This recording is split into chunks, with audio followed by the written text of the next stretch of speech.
და კაცი დაიფარე ამავე ხალისგან. ავიკეცა მდევრის მონძა. შვი.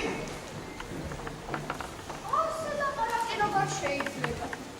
ზაზა ჩემი ოჯახის წევრი ვიყავ.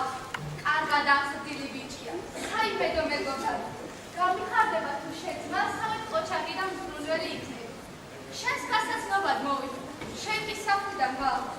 ასეულს გაუგია ხა. ვაიმე თანარებო ეძოში ქურდია. შეხედე ციგანკა შემოვიდა. შენი ჯოხი ვაკოლები გამაგდო. ასაბო შიო. ეს ლამაზი გოგო ქურდი კი არა, რადა. ჩვენი მეზობელი ბოშა. ჩემი მარჯვენა ხელია. გადასენაცვალებს სამარაბები. ალბათ ეგ შენს თანახავად მოვიდა. რადა, მოდი შვილი, ეს გვანცა, ჩემი შვილიშვილი. ქალაქელი გოგოა და